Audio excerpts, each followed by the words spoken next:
Hi, we are outside the dwarven ruins that we need to get to for the finding the Khajiit, missing Khajiit. And there's also a few quests it looks like I can pick up in the area, so I'm going to head for those, grab them while I'm here.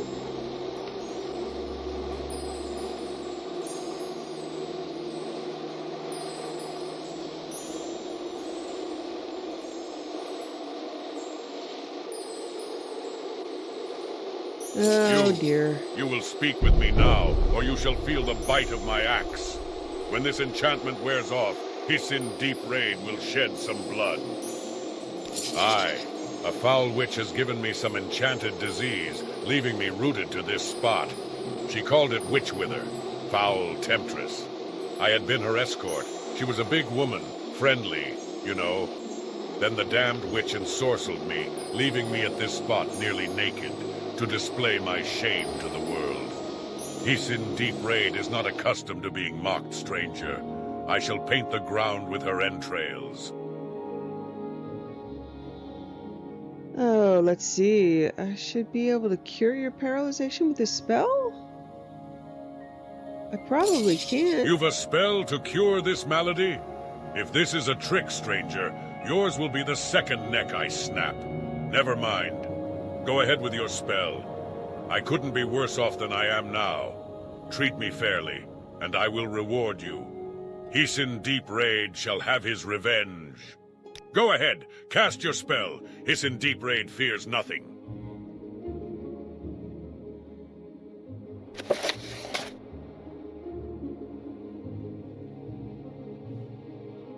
It says cure disease. Ah, you've removed this enchantment with your spell to cure disease. Well done. For a magic user, you have a great deal of honor. Take this, my family's helm, Ice Cap. It was worn by my father and his father, and by his father before him. It will protect you from the coldest of nights. Wear it with honor. Now I must go kill that witch. I shall plant her head on a stake for all to see.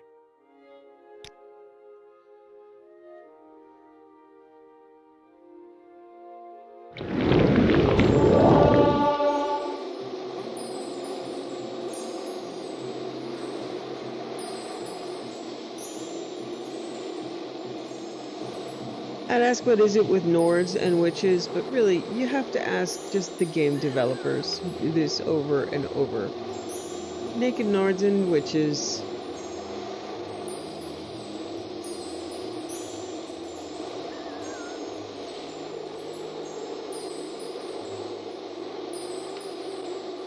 Yes, greetings, traveler. Rasha wishes you well, and thinks you maybe can help him with some pressing business. Yes, most pressing. I have, you see, a shipment of clothing, fine clothing it is, to get to Aldrun, but I fear other business draws me away. Perhaps I think you and I might come to an arrangement, yes? If you will deliver Rasha's shirts, these fine, fine shirts, to Bivail Teneran, the clothier in Aldrun, she will pay you for your services, and a generous woman she is. I would ask that you swear an oath to Zenithar to seal our arrangement, though. Yes, what do you think of my offer, I swear to Zenithar I will deliver your shipment. Most excellent, yes? We will both gain from this. I shall keep my good name, and you shall benefit from Teneran's generosity. Wonderful. Take care. One should not take an oath sworn to Zenithar lightly. No, never lightly.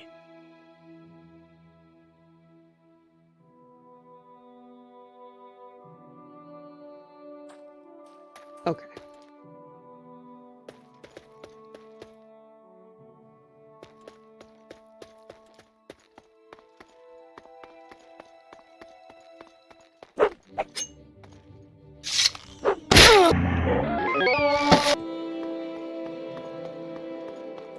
Alright. So this is continuing on into thin air. Zroomjar. Should be it.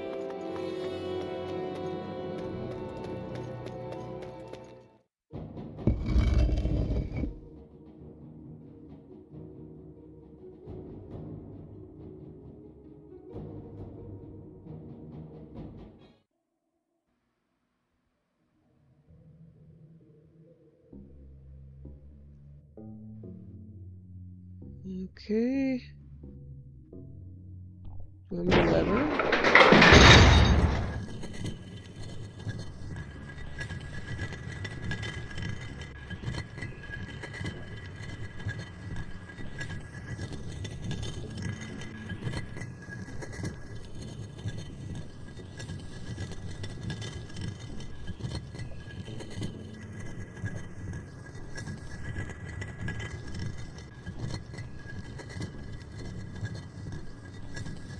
That's a long way to go.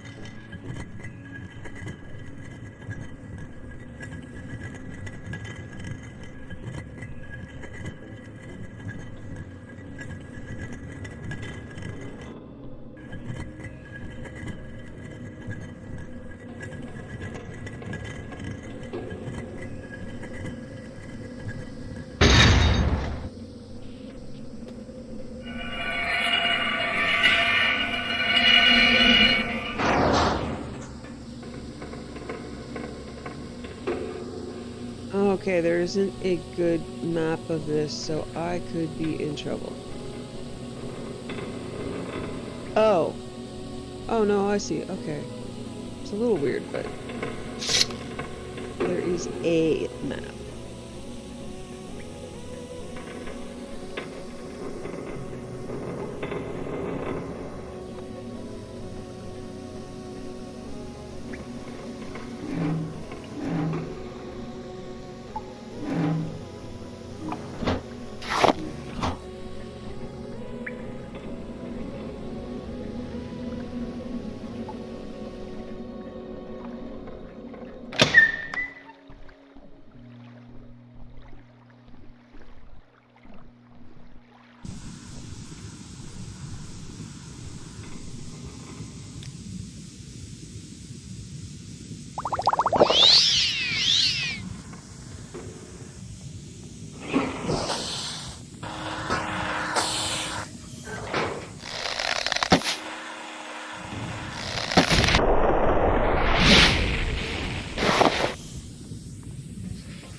Okay, got a key here. Or I will, once I turn my mod off.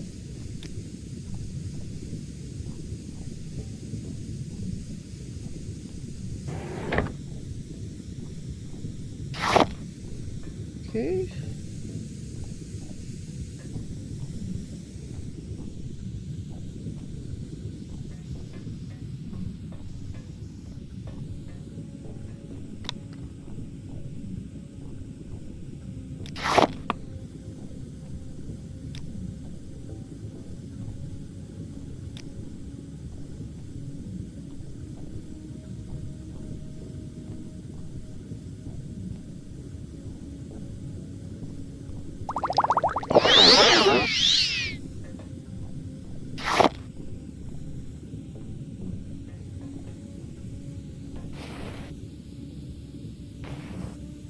Property of Mage's Guild. Are we going into a Khajiit thing where we're feeding into a theft stereotype?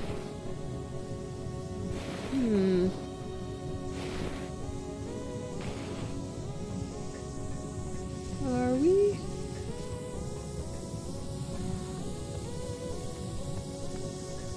Halls of the World Tree.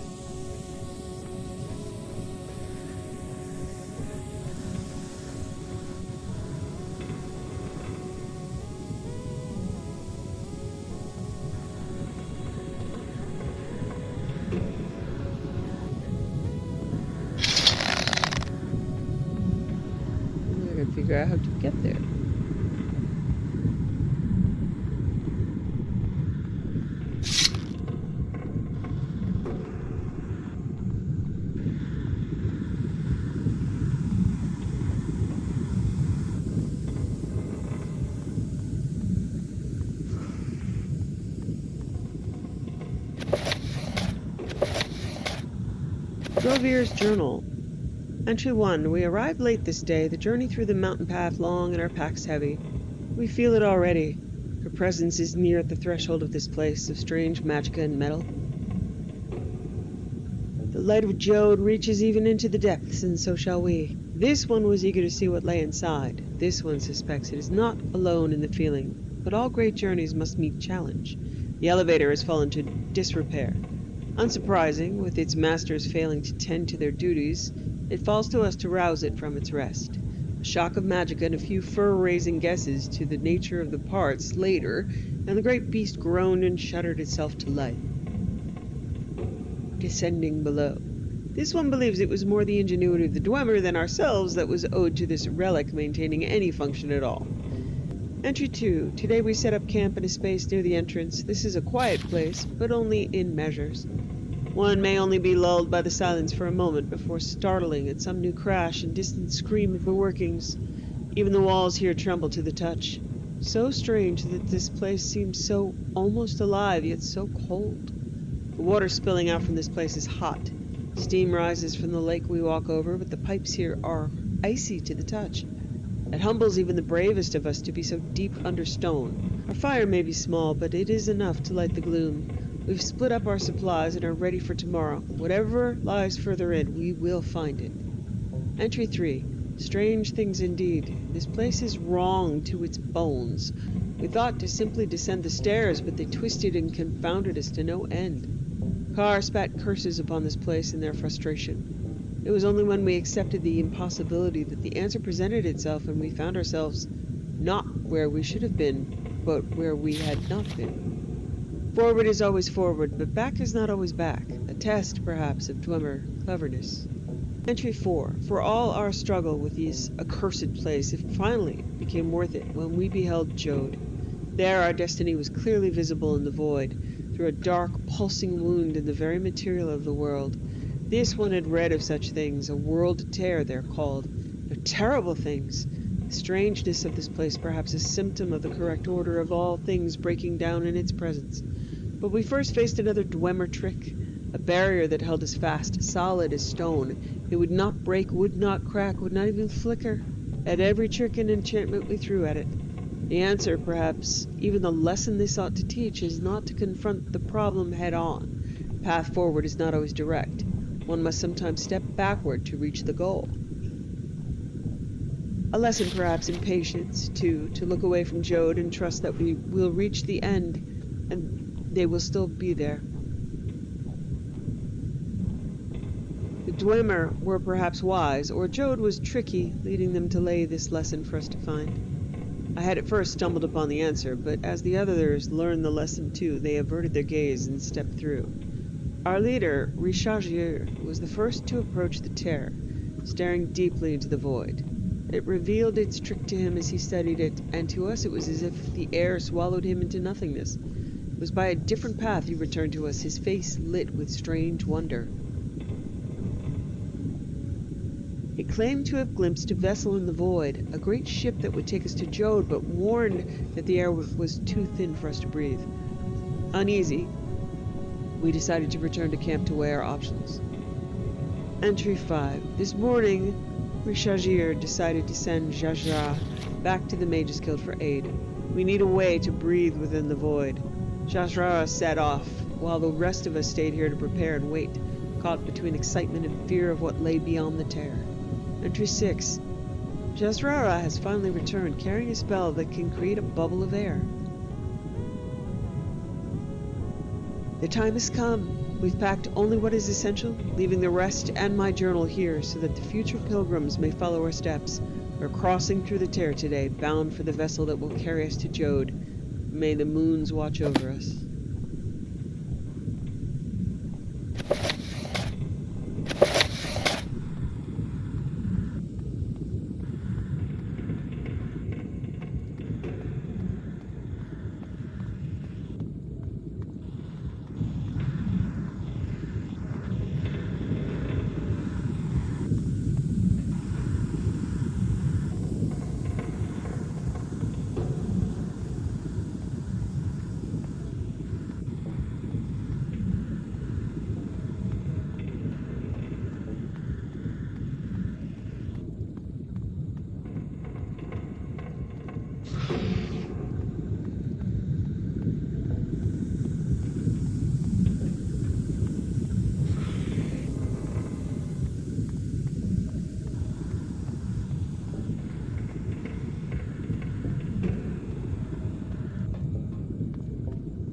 Okay, starting to see a theme here.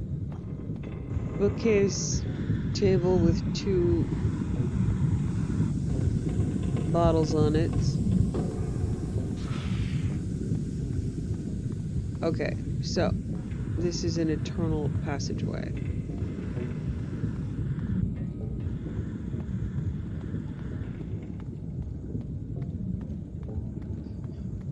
Start trying to walk into walls.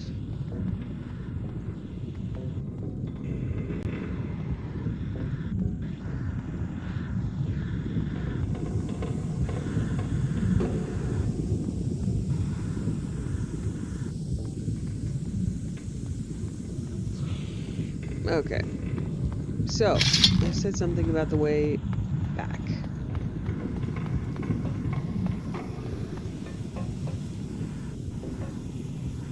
Okay, so we haven't explored over here.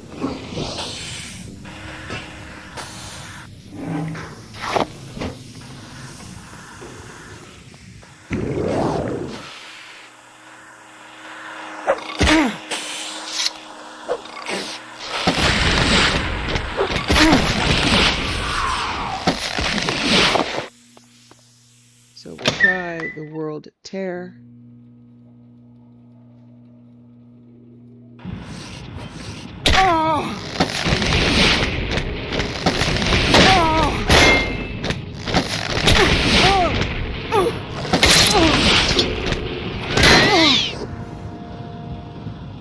Ooh. Good thing that was really close to his own entrance.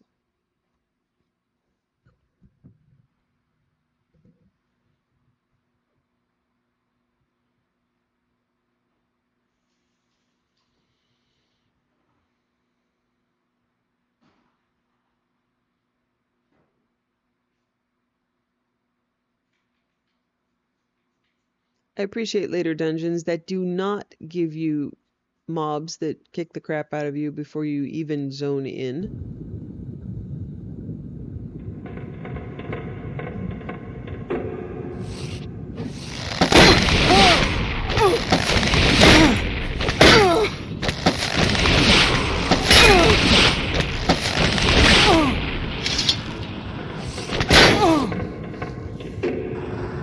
Okay. Different strategy this time.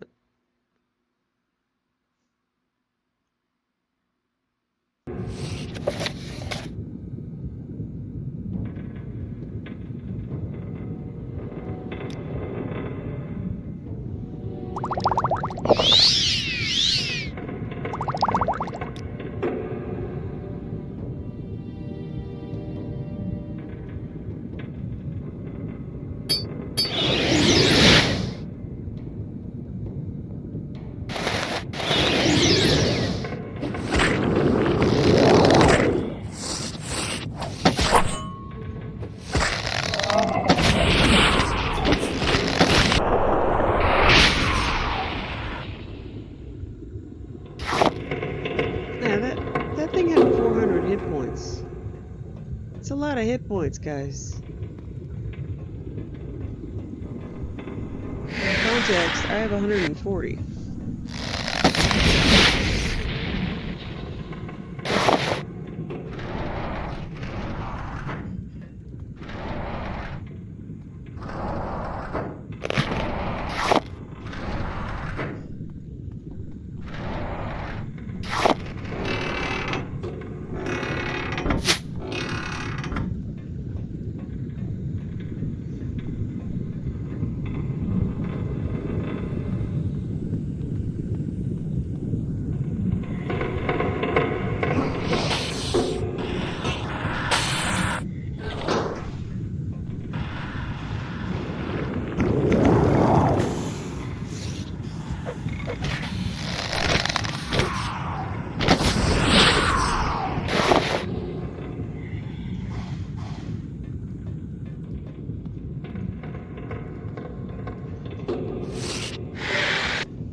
Okay.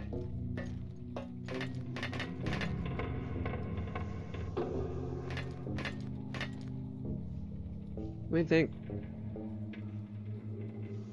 Any ideas?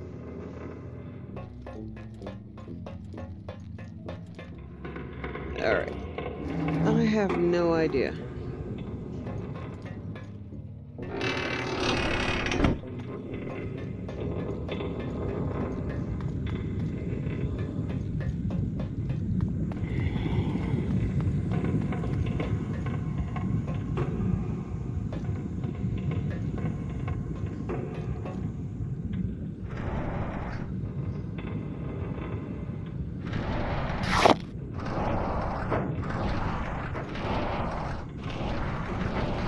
Okay,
it looks like a lid.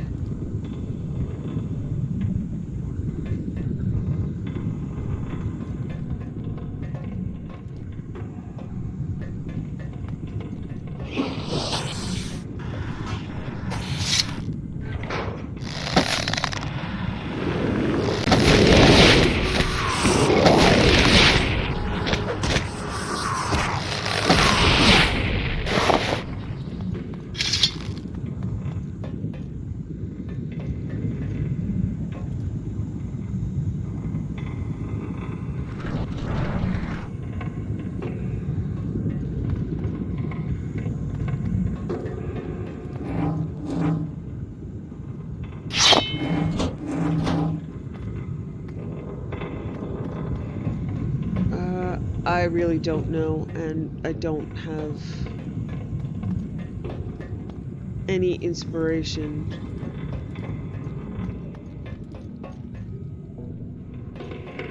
So I'm going to bind here, and then either see if I can think of a solution or look up a solution later.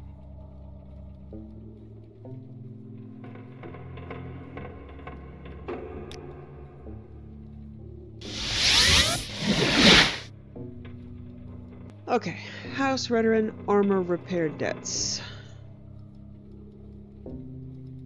Juveso Beleth asked me to get Jiris Indaram to pay his armor repair debts. Molagmar Wasteworks. Okay, back onto the Redoran line.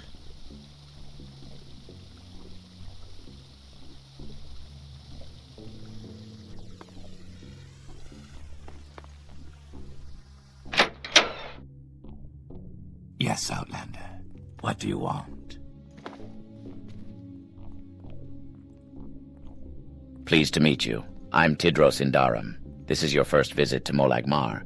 I don't believe we've spoken before. Is there anything I can do for you? I can see where this is going. I feel the same way. It's been some time now for me.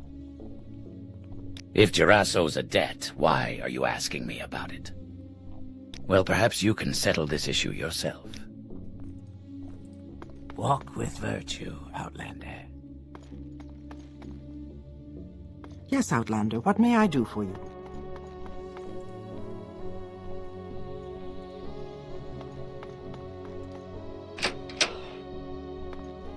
Is there something I can do? Pleased to meet you. I'm Giras Indaram. This is your first visit to Molag Mar. I don't believe we've spoken before. Is there anything I can do for you? I feel the same way. It's been some time now for me. Armor repair debts. Tuveso Beleth gave me damaged goods. That's why this armor needed so much repair. So I'm not paying any debts. Okay. I'm gonna go up and... Okay, guys.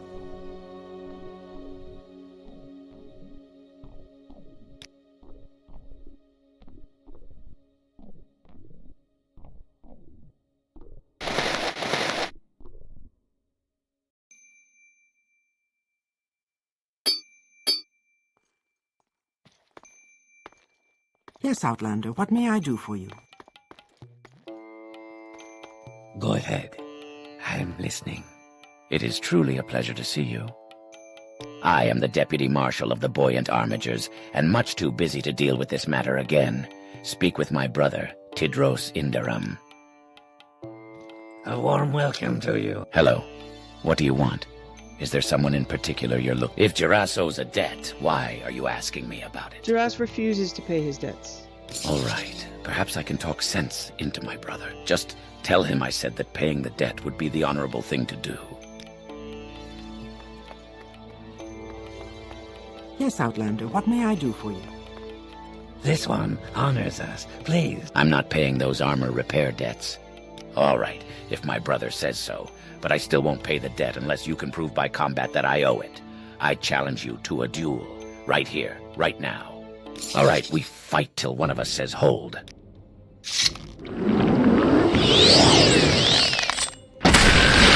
I concede. Take these 2,000 drakes and give them to Tuveso Beloth. I see this land suits you. We welcome you freely, Outlander.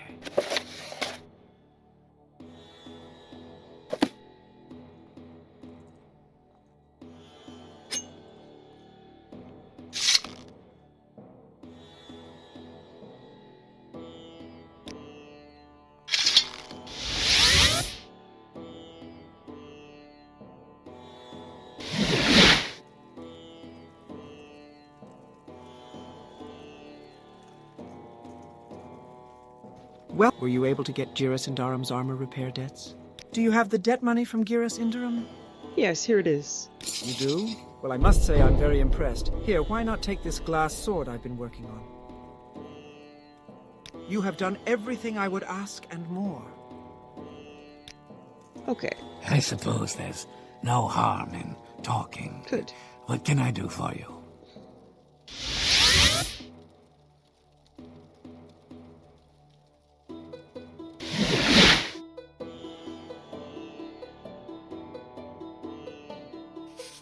Stay as long... Yes? Are you ready for more duties? I don't have duties for anyone under the rank of lawman. You should pay more attention to your advancement in House Redoran. If you need more duties, try asking Tuveso Beleth here in the Council Hall, or Farrell Retherin in Vivek. Theldon Virith Okay, and I have Aldvelothi been might have promoted. If you want to advance in House Redoran, you should pay more attention to your duties and make more So, use of our Sergio trainers. Athan Serethi, a counselor of House Redoran, believes his life is in danger. He's in Serethi Manor under Scar. I need someone to guard Athan Serethi. Quickly, go to Serethi Manor. From here, it's the second door to your right after you get back to Scar. Stay there until Athan Serethi gives you other orders or until more guards arrive. Okay. That's All not right, I'm something that I'm intrigued. going to wait Go on, ahead. so... Let's go to Serethi Manor. These places are huge. It's unnecessary to make you zone 10 times to get to a quest NPC. Which, of course, they learned in later games.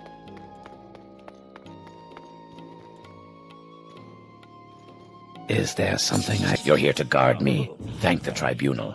The assassins have already taken my guards. I fear there will be more. Stay alert.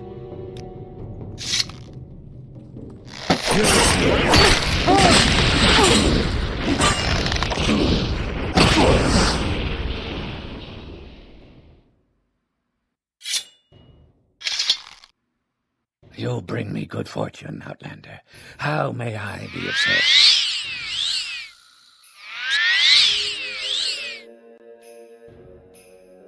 Thank you. I am in your debt. I will do what I can to return the favor. Tell Naminda that I am safe.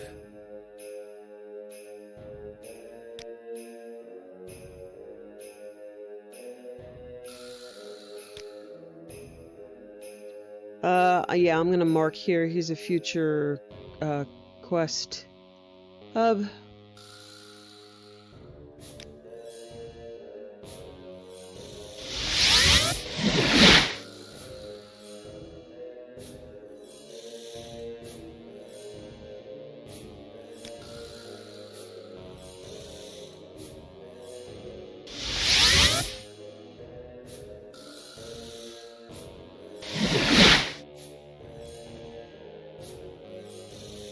An adventurer, I presume.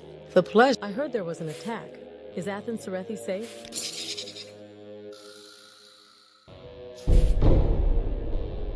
I hope Athern is okay. He and my father were close friends, and the Serethi family has had enough trouble recently. Guard duties pay in drakes. I don't understand that. Guard duties pay in drakes. Oh, okay, so I was a guard just paying me money. Furthermore, I feel it's only appropriate that you're granted the uniform of our guard. Continue to serve the house well. So I've been given native gajulan and bone mold. I don't have any more duties for you. If you want to advance in House Redoran, you will need one of the counselors to sponsor you. Talk to each of them and see if any are willing to sponsor an Outlander. You might also want to speak with Farrell Retherin in Vivek. She may have more duties for you as well. Additionally, as you are aware, Redoran's duty is first to the Tribunal Temple. Keep serving them in their capacity that you are already, and you'll go far. Okay, so I don't know if he can help me immediately. But he is one of the counselors to speak to.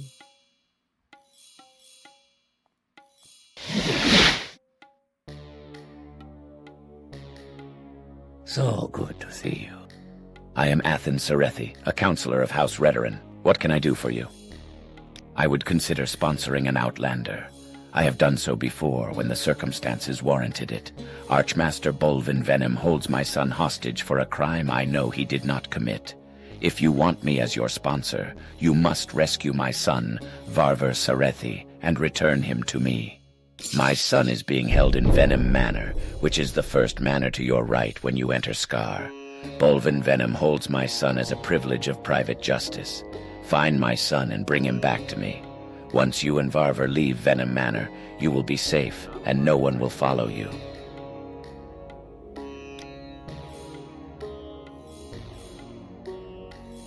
Okay, I'm going to...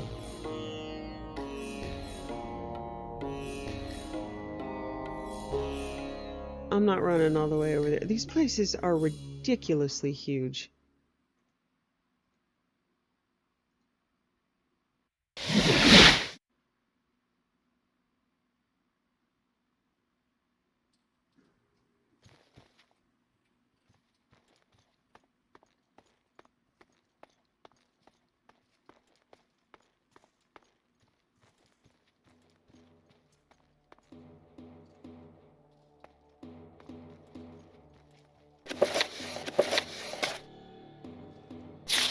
Keep our special guest in the room behind the tapestry. Make sure the door is locked and that he's under guard at all times. If he escapes, I will blame you.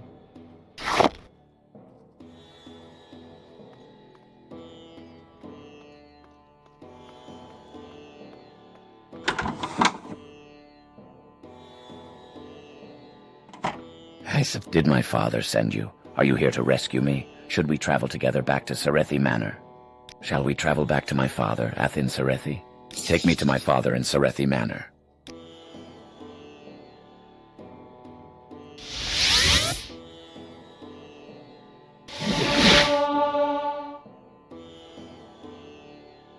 Thank you. So good to see you. What an unexpected surprise. Please go ahead, Outlander. Yes, my son Varvor Serethi. You have returned him to me, and I am in your debt. You have brought my son back to me, and I am grateful. For this, I will sponsor you in House Redoran. You may come to me now for duties and for advancement, House Brother.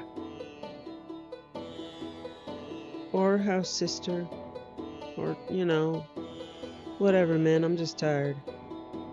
You have rescued my son, and I am grateful, but I need some time to consider what to do next.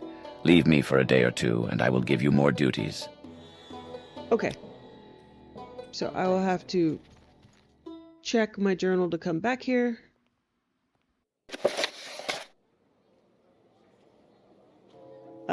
Yeah, okay. I remember the shirt off his back was in Aldrun. Also, there is probably some stuff outside for me to pick up on.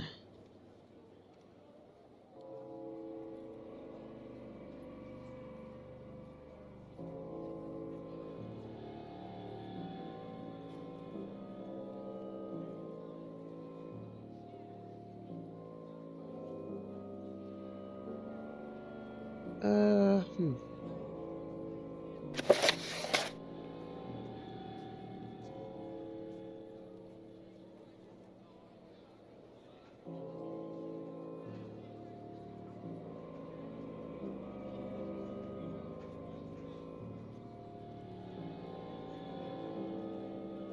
Vivel Teneran, a clothier in Aldrun.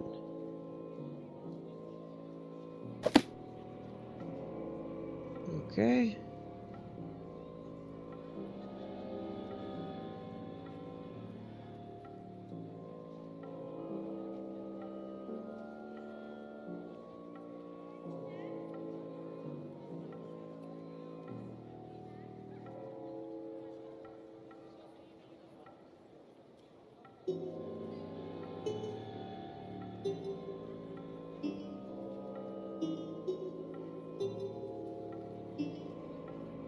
Unless there are two clothiers.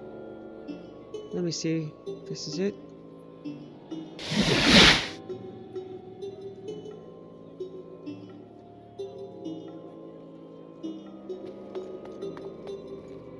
Greetings, Sarah. Bavine Relith, clothier. Quality clothes for less, stylish clothes for any pocketbook. Shall I tell you about my trade, or would you be interested in a little work? I made a fire jade amulet for a customer, Ienis Sarandis. I made delivery and received my first payment, but Sarah Ienis is behind time for his final payment, and I can wait no longer. I will pay you 25 drakes if you will find Sarah Ienis Sarandis and either recover and return my amulet, or extract the overdue payment of 50 drakes for me. Extract, rather than collect.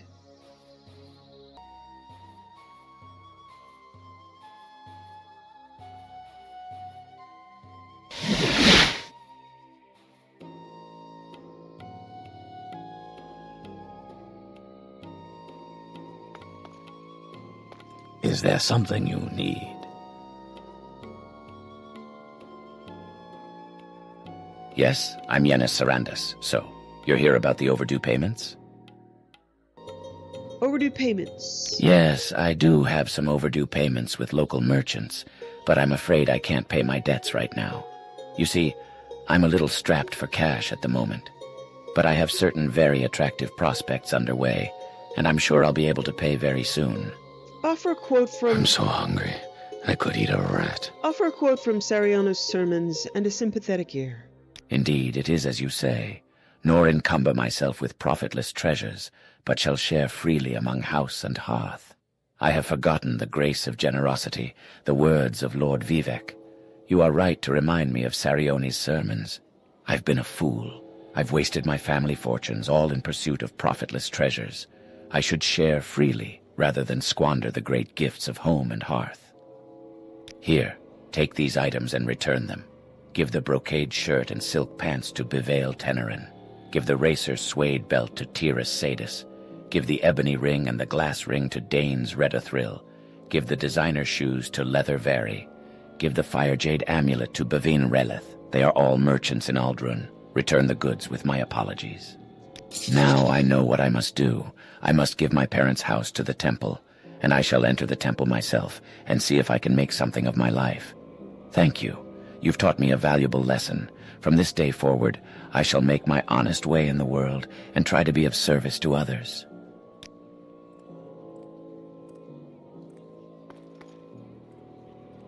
You had the book right here, man. You could have just... Okay.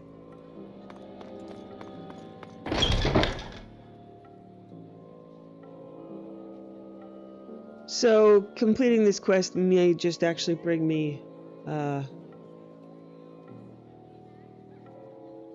to the other quest giver. It's returning things to a number of merchants, and one of them might be the one I'm looking for. We'll see.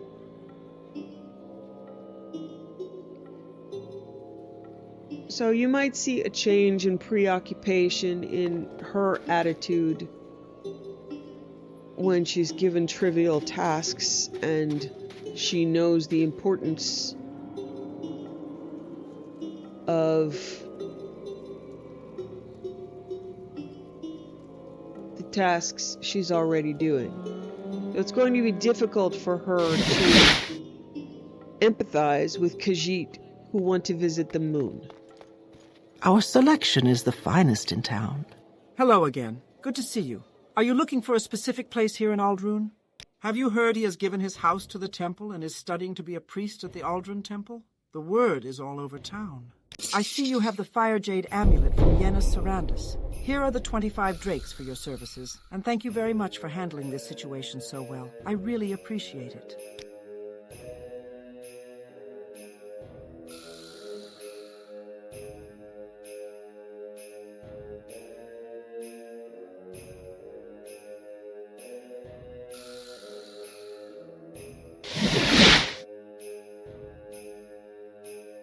Yes, Outlander. Welcome to Aldrun. New here? If so, I can tell you what services are available and where. Have you heard he has given his house to the temple and is studying to be a priest? I see you have the racer suede belt from Yenna's Sarandus. Here are the 25 drakes for your services. And thank you very much for handling this situation so well. I really appreciate it.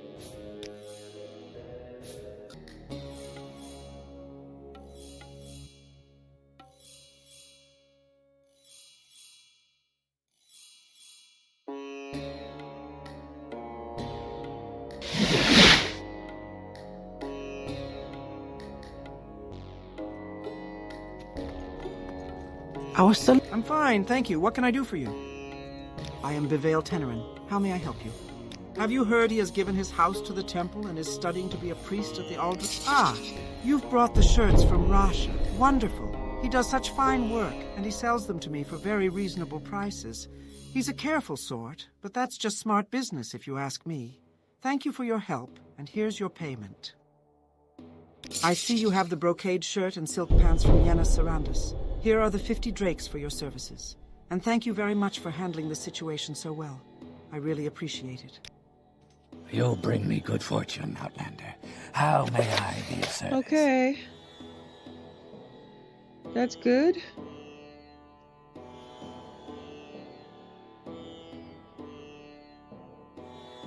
Okay, so this is Destiny Dreaming is a Morag Tong mod that I will not be getting into. She's just not an assassin. And I find, well, in other games, I can appreciate being assassins. I think the best assassin's quest line was in Oblivion. I really thought that was engaging. I was disappointed in the one in Skyrim, and here it is really just the essence of fetch and carry. Go there, kill this guy. There's no story. It doesn't tell you anything. And they make it very obscure for you to try to find the Morag Tong entrance, which is in Vivec, like in a sewer. It's difficult to find. I'm not going to be doing it, not just because it's modded, but also because it does not suit this character. I wasn't sure when I began whether or not she would lean that way, but her interactions with the defilement of tombs and Redoran and the temple being the places that seem to want to keep the world in order as much as possible and the fact that she can make money very easily makes it difficult for her to do murder for profit. And that can be the same for me as a player, unless there's something really engaging with it, a great story. I'll happily murder for a great story. But if I'm just murdering essentially for the exchange of gold, then it becomes like a repeatable quest. The Morag Tong is just, here's a writ, go kill someone, here's a writ, go kill someone, here's a writ, go kill someone, which is the same as getting an alchemy quest. Here, go gather this many herbs, here, go gather this many herbs, here, go... After a certain level of repetition, it's just not fun. So unless she takes a turn to the dark somewhere else, but I believe that trip to Caldera Priory made her see where dark goes, and she really doesn't want anything to do with it. Okay, a savant's job for Outlanders. I've accepted a job from Vels Sadrian in the Library of Vivek, who asked me to find a high elf called Furion in Balmora. He said another high elf there might know where to find him. Okay. I believe Furion is in Caldera, right near Creeper, so rather than go to Balmora, where they, again, an extra step that I don't find necessary. Just gonna go to Caldera. Caldera, I believe he's there. I've done this quest. I don't find it to be particularly compelling. It's just a different version of fetch and carry. May your kills be quick and many. There you go. Fight well. How interesting. A tourist. I'm more of a painter and carver, but bringing stone to life is truly a remarkable skill. That's my name? Like it? Well, it's taken, and I've got a record of entitlement pending with the Imperial Census and Excise Office. Branding is important, you know. Okay. Pemenik the Trader. Oh, that one. She's got a bounty on her head, I believe, although no one would bother trying to collect on it. She's a slippery one. Often deals in shoddy items. Great promise, but low reward. You know? Okay, this is crazy. I can't even... I found the guy, but I'm gonna have to go to Balmora to find the guy.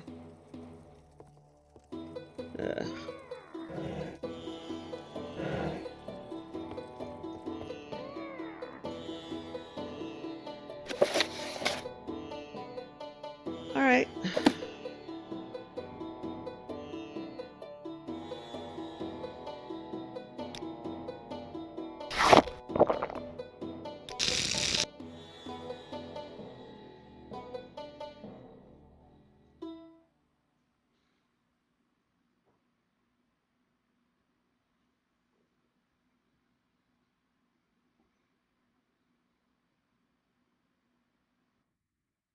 Where would you like to go?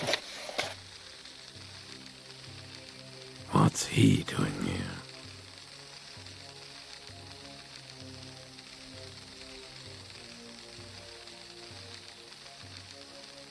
I'm gonna go to the Guild of Fighters, pay Desole's debt myself while I'm here.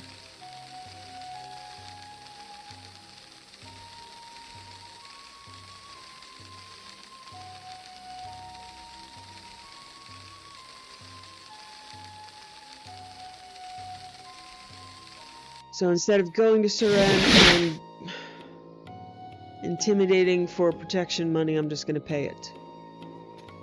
Did you recover the debt money from Desole yet? Or have you just been wasting time? Well, do you have the 200 septums Desole owes our client? Good work. Here's your share.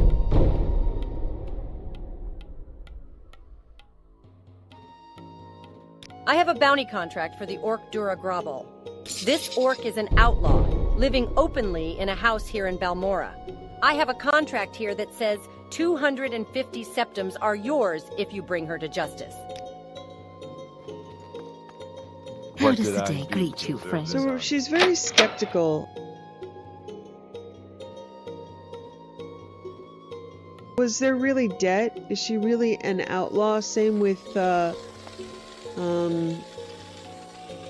Brannis here, who just wanted to kill any competition. She's seen enough of that being an issue.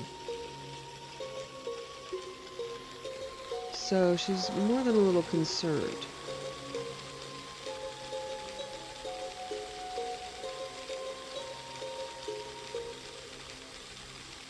Alright, New.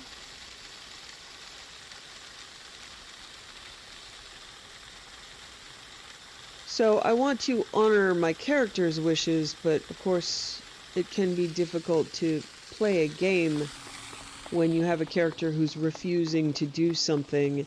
And that's the same thing with writing. You could write a character and have a great plot, and then they'll go, I'm totally not doing that.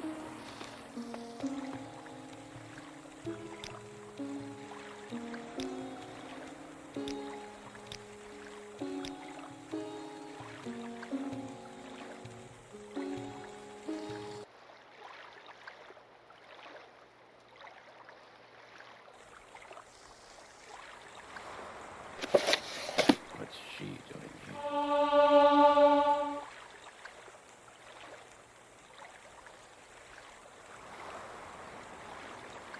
Alright, I'm gonna go speak to this orc.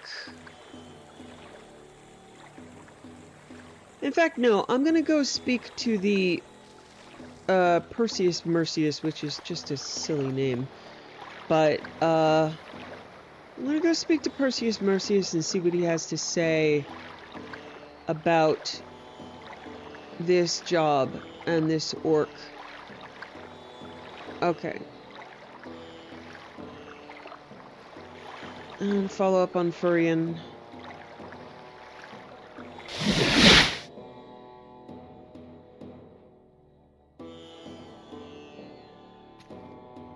The finest potions and elixirs in town are right here.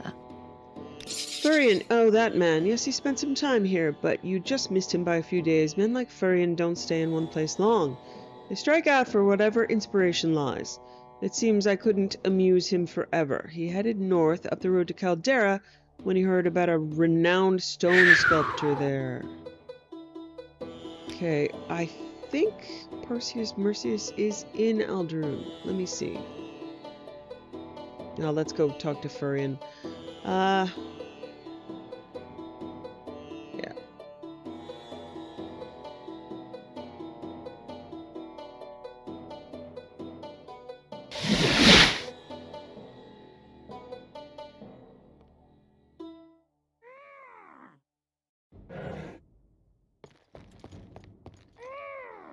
There are many creatures beyond the cities. Good hunting. To what do I owe the pleasure, Dunmer? Velm Sadrian sent me to ask why you haven't finished his commission. He's run out of patience, has he? Alas, my clients rarely understand the delicate balance a true artist keeps between enterprise and stimulation. Nevertheless, poor Velms the Fiery has waited long enough for his commission. Tell him I will take the guild guide to Vivek straight away, with his package in my possession.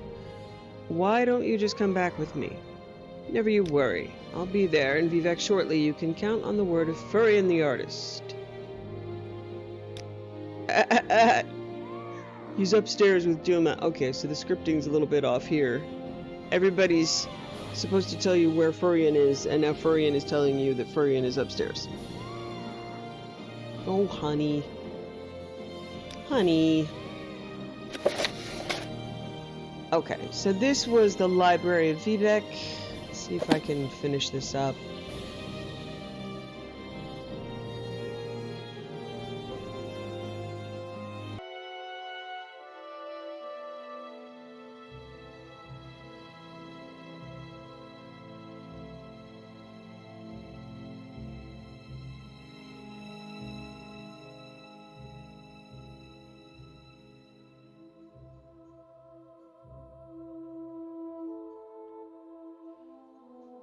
Okay, so we are returning to the library. Hall of Wisdom. Library, turn in the Furion quest.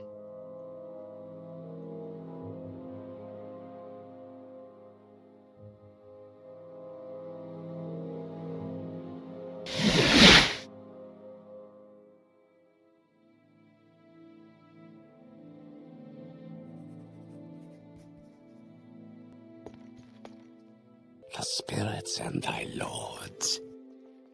Oh, no weakness, trifle, Vivek. May you find me worthy of your attention.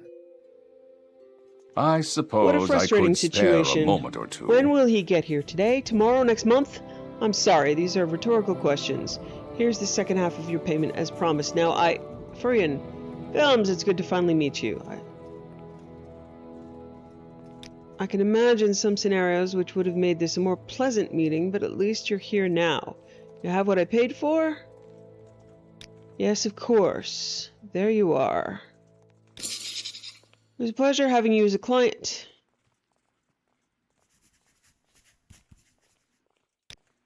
Furion has delivered the wood blocks, which I will use to print copies of a new book called The Iambit for Outlanders. It's part of my...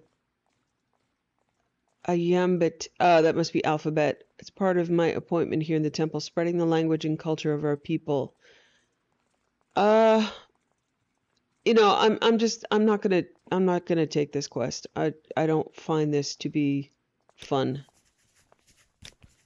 So I think I completed this. You get an ABCs for Outlanders book, which already exists in the game. So I don't really see it as a lore enhancing moment. I mean, it's no blood after knock, I'll tell you that. That was fun. I had a great time with the blood after knock. But that is not a mod that was put together on a weekend. It was a mod that was, had development and voices and lots of time put into it to make it unique. Okay, so I am going to hide this because I don't find it compelling.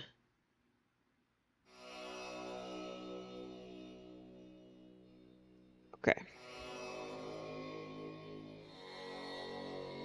Mage's Guild, Ghost on a Gem. An apprentice of the Mage's Guild, Miserail, has gone missing after being sent to investigate the Cavern of Gand. I am to go to Gand in search of Miserail and return with either Misa or tidings regarding her fate. So, Gand is... where exactly? Okay. Far from everywhere. Okay.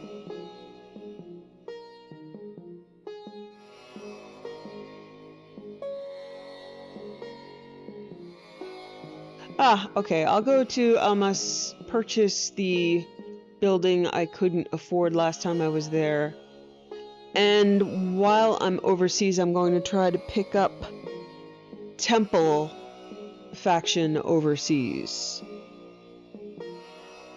Because why not?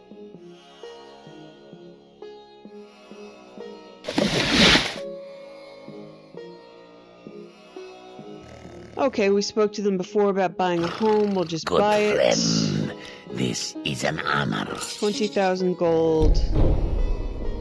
So this is the Almas Theater Manor. Let's see how this looks. Okay, pretty standard. Nice little place. Garden. Look at you. Okay, there's some storage and places for...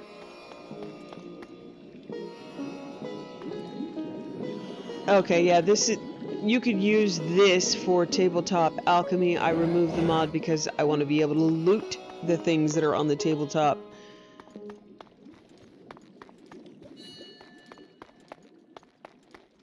Okay. There's also a trapdoor. Okay, yeah, that's a little weird. A ladder up to a bedroom. Can you imagine? Here, climb this ladder. Okay. So, although it's nice to have, homes, this isn't... Enchanted oven. Ooh. The hearth is cool and gives no response, so there must be some way to fuel these ovens out here. We had the same thing in the other home that was for sale where I couldn't use the stove, so I don't know much about that. I'm not finding learning how to light a fire something that really, really compels me. As far as I know, I'm magician enough I should be able to light many things on fire. Okay. I am going to try to see where the... Before I forget, where the temple is. I'm sure my... Okay, Tamriel rebuilt. Factions... Tribunal Temple.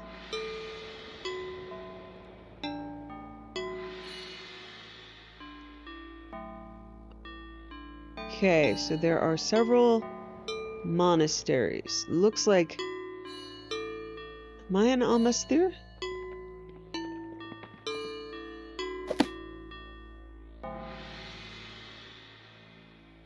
Yes, I am. I should be able to find a temple here. If I am wily. Okay, trader. Temples usually have a distinct building. Okay, almost there is actually a pretty big place.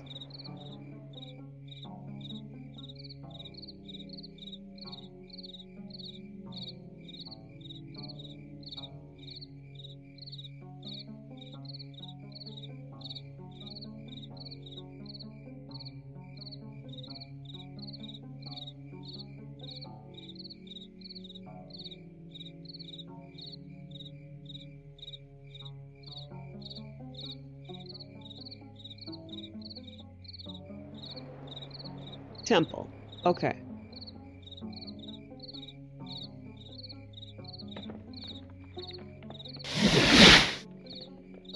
Look how pretty. That's nice. Okay, I want to see if I can pick up this quest, wherever it is. You want something? You're a pack rat! Oh, look at you! You're a pack rat! I love you, Junie. Okay. Yes, I know there's a rat next to me. She's a companion rat, not a wild animal like the locals here assume. Do you want to help a wizard out? Because of Junie, that's my companion's name, no one in this city wants to trade with me. I'd be glad to leave here, but we've run out of supplies needed for our journey. Could you buy them for us? I'll cover all your expenses plus some extra for your work. Finally, an understanding person. I need two red lichens and a quality retort magica potion from the alchemist, 2 greater and 1 lesser soul gem from an enchanter, 3 bread loaves, and a cyrodiilic brandy from a tavern. I tried to buy it in the Limming Scrib, but they kicked me out. I also think that Junie lost my journal while we were there. Please be sure to ask about it. It contains some invaluable research. Okay, that's going to give me quest markers to everywhere in the world. But I will do it for you, Junie. Yes, I will. Yeah, I will. No, if you see, she nodded. She knows. Junie's awesome. Every hour.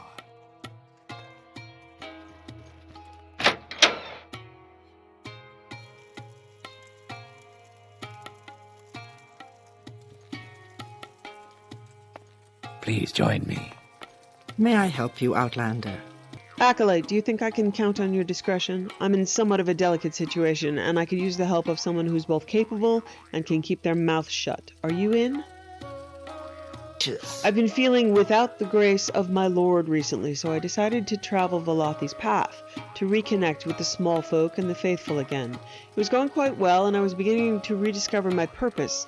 Then, when I reached Almastir a few days ago, I made the choice to stay at the local hostel. Ordinary pilgrims stay at the hostel of the crossing, but I awoke to the worst news I could imagine.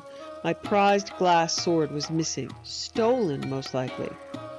Yes, my enchanted glass short sword. It's been mine since I became a buoyant armiger, and it's served me well. I simply can't continue my pilgrimage or go back to my order without it. I've tried to find the thief on my own, but the pilgrims at the hostel were too frightened to talk to me. Sometimes a reputation can be a burden. I can't ask the ordinators for help either. They would never let me live it down. I don't know what to do. I could take a look. You would? That would be much appreciated. As I said, I was staying at the hostel of the crossing when it was stolen, so you should ask there first. The hostel is a large building on the north side of the canton's exterior. Hopefully, the guests will be more forthcoming with you than they were with me. And one more thing, don't speak a word of this to the Ordinators. I couldn't deal with their snide remarks if they learned of this embarrassing accident.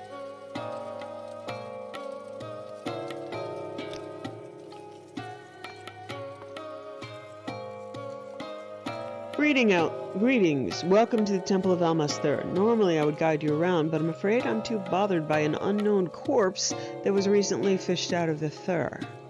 Some of the dockworkers fished the body of a young man out of the Thur a couple of days ago. Corpse was brought to the canal works tombs.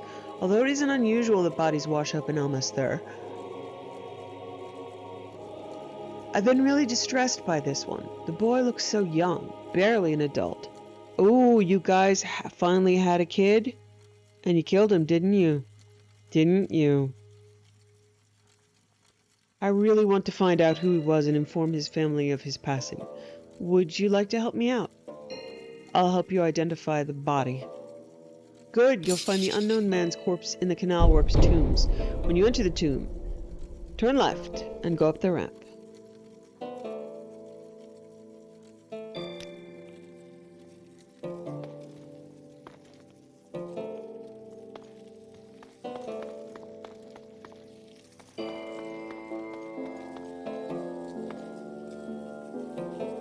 I'm not busy now.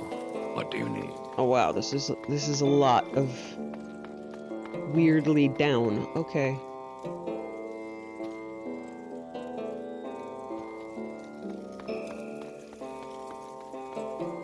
Yes, Outlander, what may I do for you? Saints bless you. Welcome to the Almasthur Temple. Are you here to serve the temple by performing duties, or have you come for something else? Have you performed the Bloodstone pilgrimage? I have no duties for you until you do. Those strong of body and mind should seek Herman Lothro. Her house is on the western bridge, up Riverside. She can start you on your pilgrimage to the Bloodstone Shrine. Okay, I can do that. Okay, I'm gonna bind here because she looks like a duty giver in Almasthur.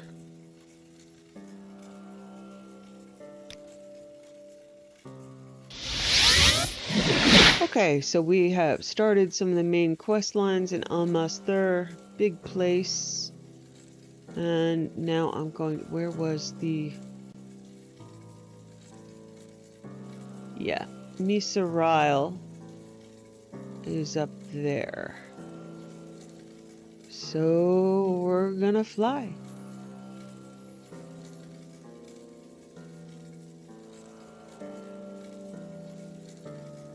Okay.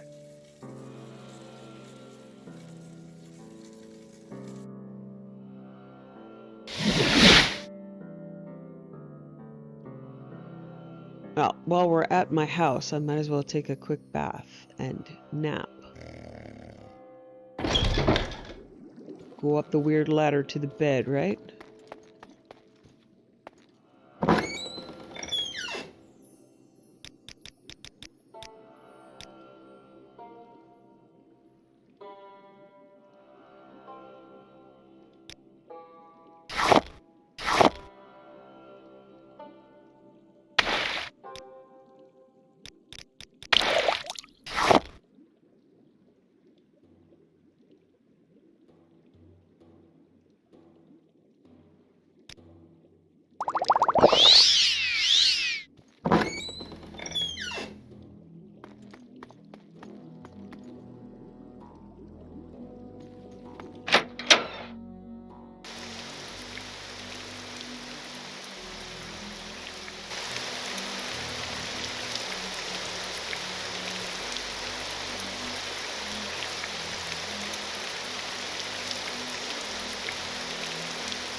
So we have changed our minds. We are getting new laptops because my husband and I, both of our W keys are warped. And we just play too many things that require for that not to be the case.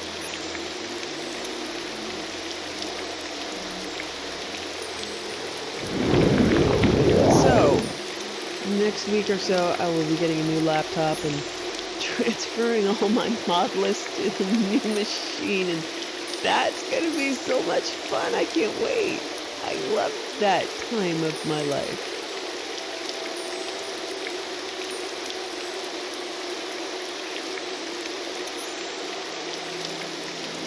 There have been many mod lists that have been abandoned on old machines, never to be returned.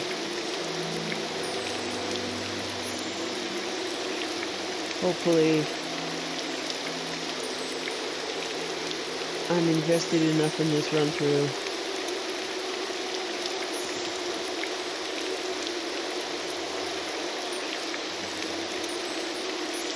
But I have two Skyrim lists because I play Skyrim to record, and then I have another list that I'm working on that I can update. This list, an Oblivion list I'm working on, all of my ESO stuff, and that mod list. So I'm gonna be busy.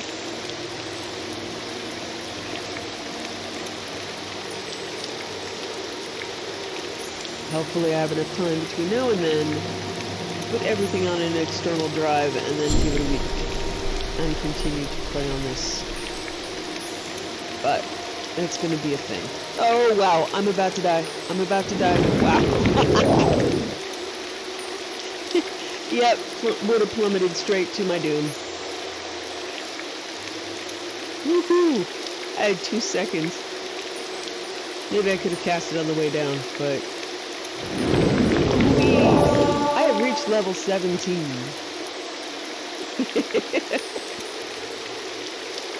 I like that architecture. That looks like Portugal. No, we're a little far away from... Are we? Is it? Am I? Yeah. Usually low. I can't tell if this is a bad guy place or a good guy place. It does have like Daedric stone. This looks like a... Did Daedra have teeth? Yeah, that's a Daedra. Hello, my dear. Jachoka. Well, hello, Dunmer. Hey! Are you here to search for treasure to find the hidden places in these ruins? I have something that might help. You can have it if you return my special black rose to me. It's a special flower from the gardens of Moonshadow. One of the scamps made off with it. Check down below in the courtyard. Okay, so... Okay. She doesn't... Alright, she doesn't really give me the... Okay. Yeah, okay, she doesn't actually give you the quest. She tells you about it, and then you must confer down in the courtyard. Where is the courtyard? That's a bunch of scamps. Are you a courtyard? No, you're external. Courtyard should be inside.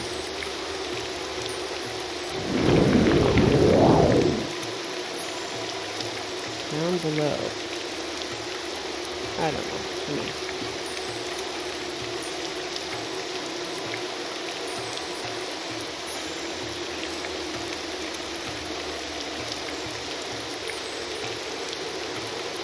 Oh, wow. Okay, yeah.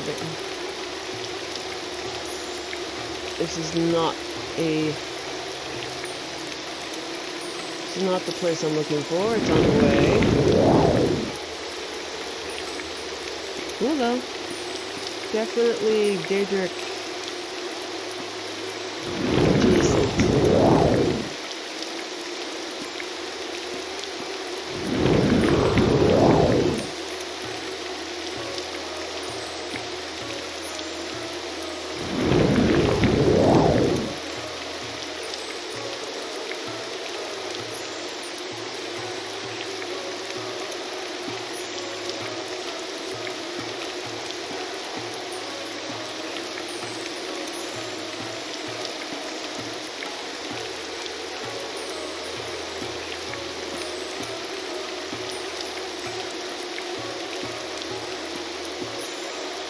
Hello? Yeah. I was wondering if you were friendly like the Twilight, but...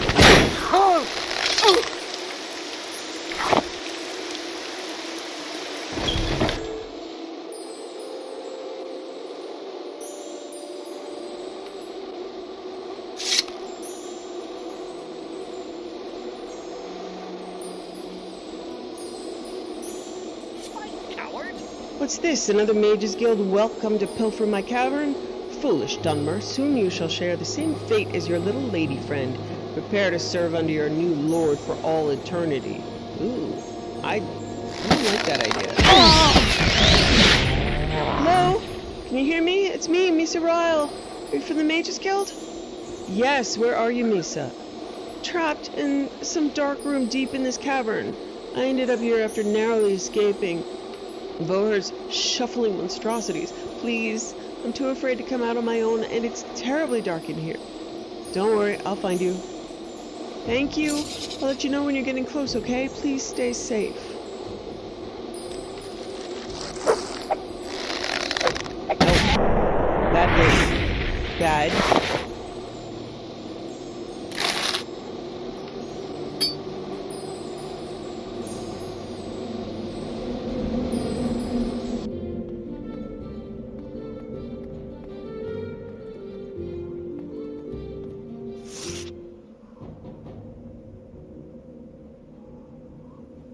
Oh, wow. Okay.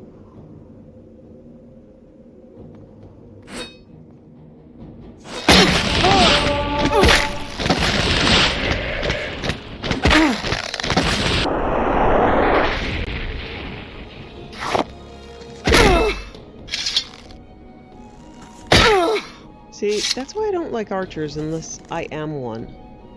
Where are you?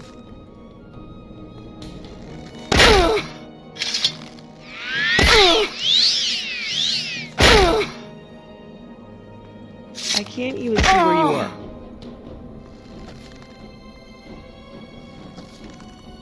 You get down this way, right?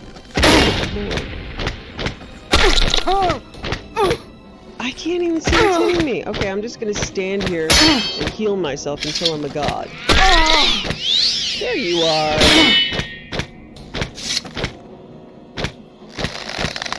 Archers are scary, right? Right? It's true. They are.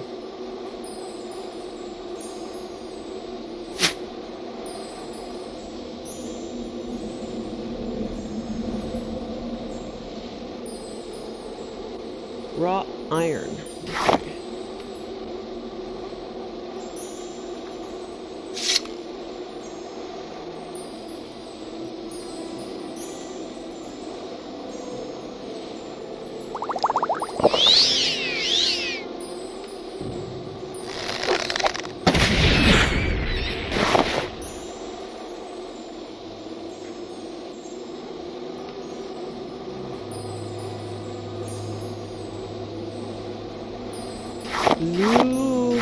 Bluefoot.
I can hear your footsteps, Nandine. I should be right through that door.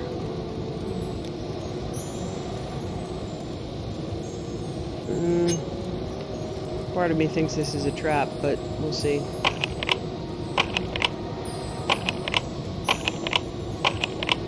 You don't know until you're tied up next to her, do you? Are you there? You're in my room, right? I can't see you in this darkness. Please light a torch or something if you could. There's already a lit torch in the room. It's been lit since I walked in. What? How could there be? I'm not blind, am I? What's going on here? Yeah, sweetie, you're dead. I'm sorry. Oh, baby. And there's your... I don't know what to do. Do I take your soul gem? Do I leave your soul gem? Do I loot your corpse? Oh, I'm sorry, sweetheart. Yeah, I'm going to do what? What can I do? Nothing is what I can do. I'm gonna leave your soul gem. Tell you what, I'm going to mark here, and if they ask me to bring back anything of yours, I'll come right back. Okay, that's messed up. Beating human hearts. And a little Blair Witch thing. Okay, baby. I'm so sorry, Misa.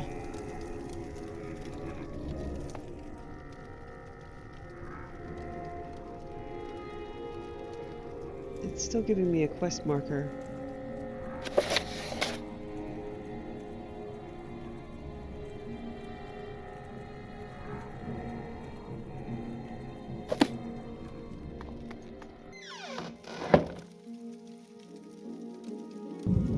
Okay. That's very upsetting.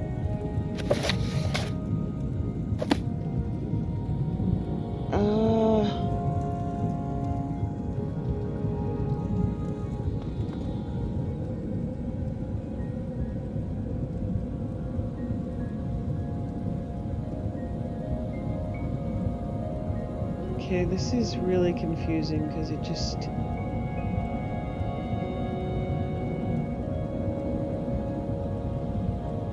I'm gonna try going back to the guild hall.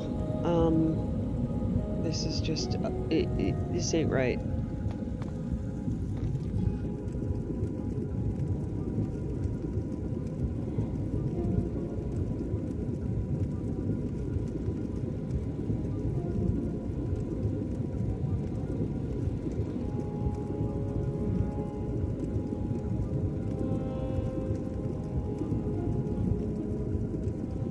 No, it wants me to do more. Oof.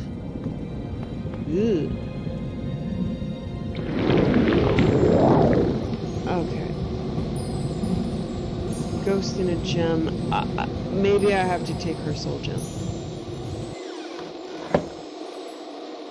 I don't want to defile your remains, honey. Nandine, you sound like you're right on top of me. Misa, you're dead. Your soul's been trapped inside of a soul gem. Don't be ridiculous. Stop fooling around and get me out of here. Wait a minute. Hold on, I think you're right. I am dead.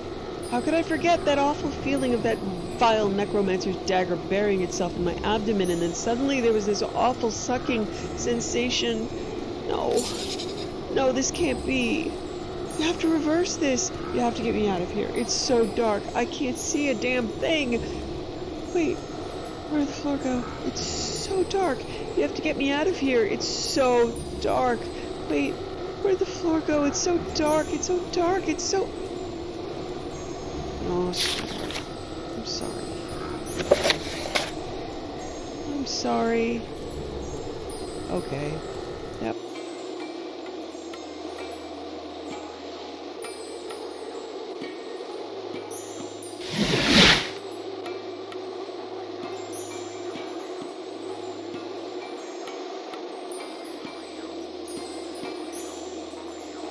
See if I can have any of this. You seem like very good company. Let's see if they... Oh, no. I see we share the same company. What can I... I think I just sold my Cyrodiilic brandy. I don't need any more alcohol. Yes. Yes, I do. With pleasure. Please, go ahead. I'm all Hello, ears. have you discovered anything about Misa Ryle? She's dead, and her soul's been trapped inside of the soul gem. By the nine, how revolting! Soul trapping another human being is a crime worse than murder, and being trapped is a fate worse than death. I'm thankful that you dispatched with that bastard. God knows what he intended to do with Misa's soul. However, we can't just leave her in there. My first instinct would be to smash the soul gem. Soul gems are like vessels for souls, so smashing the vessel should set her free. Are you sure that wouldn't just kill her? Oh, I could say that sounds like a waste of a soul gem. Good point. Truthfully, I'm really not sure what would happen. Before we make any rash decisions, you should consult our enchanter, Zishishiva. She knows a lot more about soul gems than I. If she suggests something stupid, you may also want to consult Hastafus Velifer, the town necromancer a few houses away from here. Don't worry, he practices his art in a perfectly ethical manner. Sure.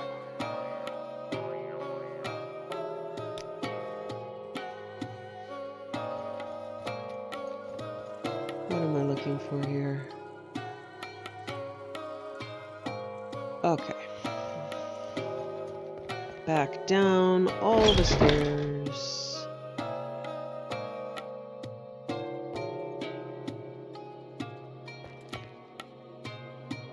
Oh, greetings. How do you do? Maybe talk? Not gonna lie, it's been a rough day.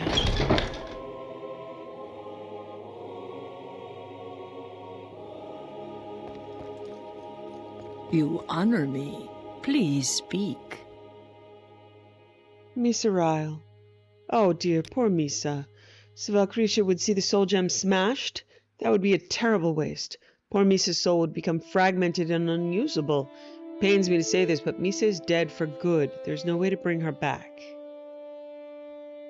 Instead of letting her soul go to waste, I propose we bind whatever magic is left in her soul into something useful and beautiful. A lustrous silver weapon seems a fitting vessel. That way her death will not have been in vain. Surely that would just transfer her from one prison to another? Nonsense! Soul gems only contain the soul magic of a living thing, not the soul itself. However, Voher bound to this soul gem, the bond will be broken when I use it up. My offer still stands. I don't like any of this.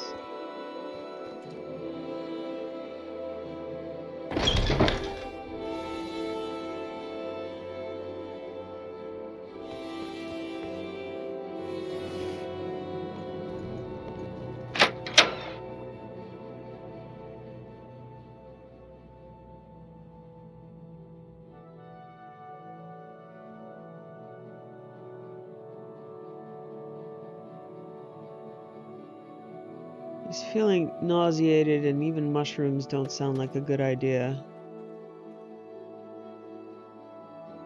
Okay, she's gonna go buy some bread to get some markers off her radar.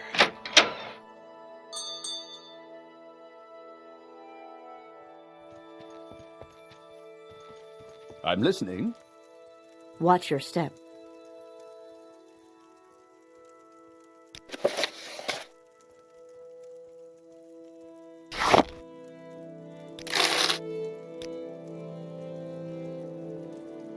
Do I need more bread than that? Right. Thieving swine.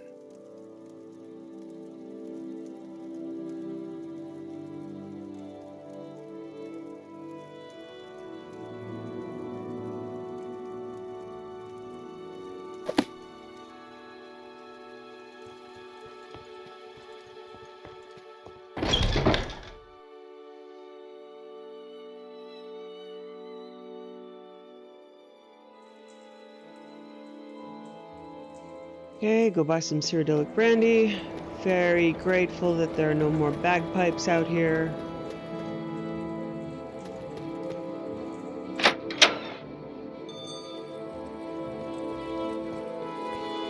You want something? I must say I find you most interesting right now. Please go ahead.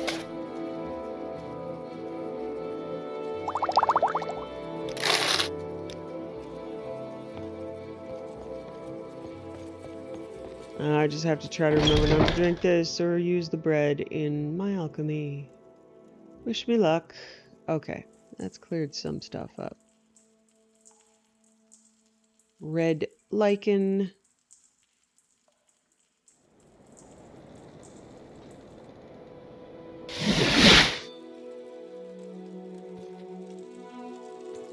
How interesting. A tourist.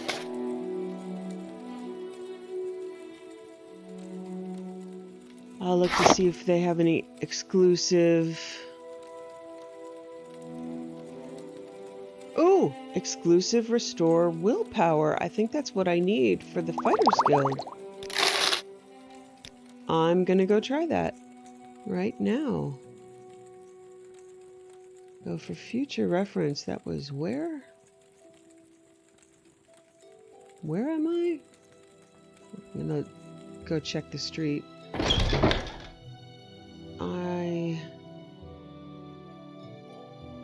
Yeah, I was pretty sure I checked here before. But fine potions.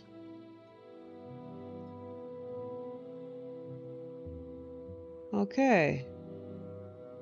Oh, there's a pan. I still need more bread. That's fine. Probably gonna run back to her if I can remember just to get this done so I don't Friend. Eat and or use it. Oh, okay, should be plenty of bread. Thank you.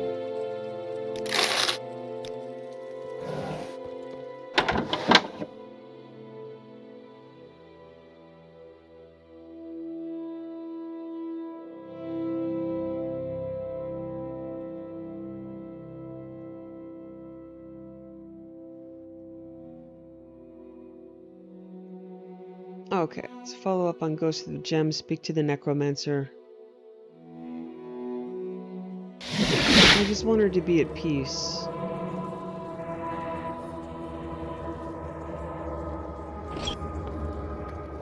The Nine and the Empire, citizen. If you care to talk, I would consider it a privilege.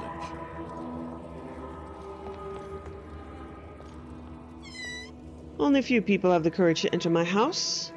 Salutations to you, brave soul. My name is Hastafus Velifer, and I'm a necromancer. Have you come to talk with the dead?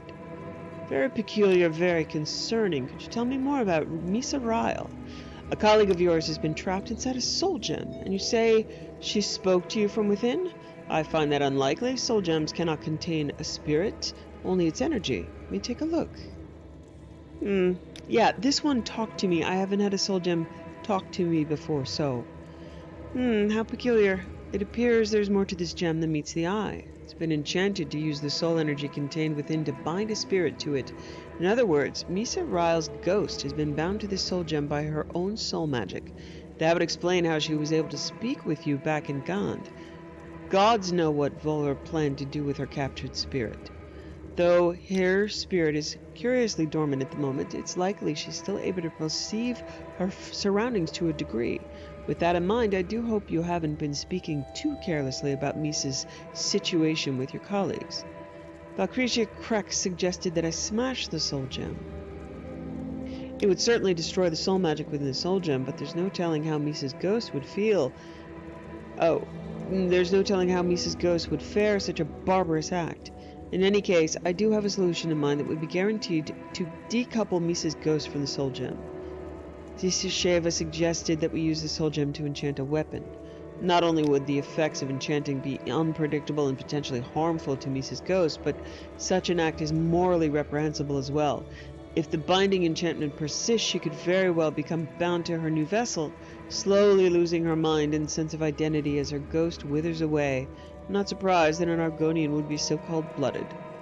What's your solution? Fortunately, I've dealt with similar ghost-binding enchantments in the past. In order to conduct the decoupling ritual, I'll need the following materials. A black rose, 1 moon moth wing, some black lichen, and some grave dust. Oh, and of course a small fee of 60 septims. If you bring me all those materials, I will set Misa free from the soul gem.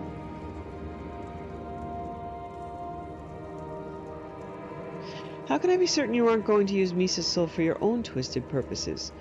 Don't be so prejudiced. Do you really think that I'd be able to get away with something like that at the heart of the Imperial power in Morrowind? You have my word that I will not do anything untoward to Misa's soul. Now it's time to go to Necrom and study for 18 years with this soul gem in my pocket, so I actually know what's going on and I don't have to trust anybody because everybody here lies. Okay.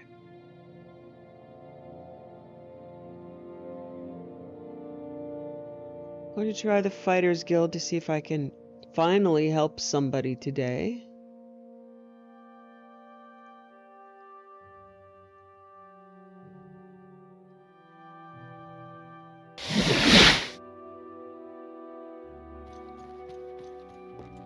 I'm all yours. Please, go ahead. Force Photos to drink an exclusive Restore Willpower potion.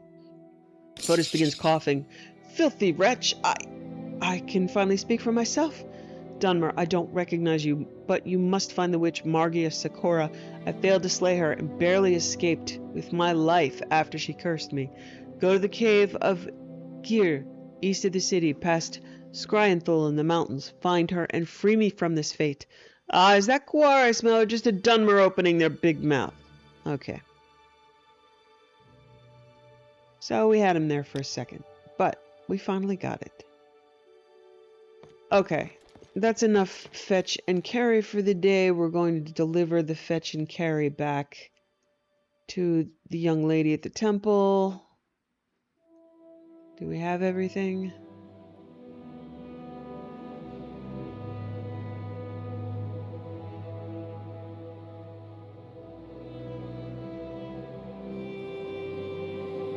I think we have everything. Let's see.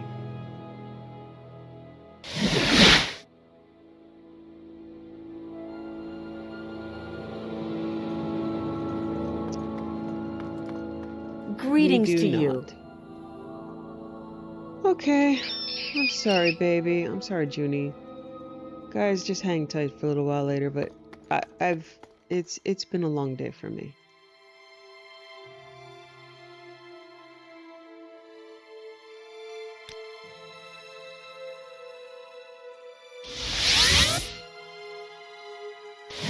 So she goes back to the ancestral refuge. She takes some silk, some of the exquisite clothing that she got, and she places the cloth and the gem temporarily next to the temple. So keep it safe. Remember to get it in the morning, but she doesn't want to have it rattling around in her pack, even though he says it's dormant. She doesn't know what that means. It's important that she spoke to her.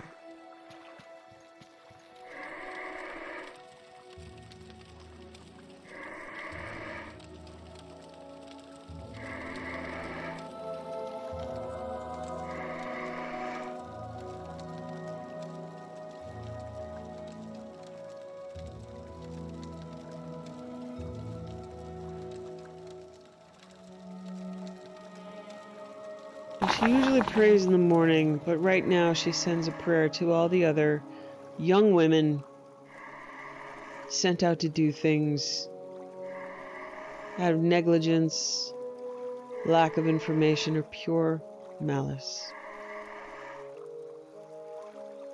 Oh, and the young men too. I mean, there are plenty of young male skeletons out there. Let's not, you know, say this is not about everyone. And men and mer being, you know, jerks.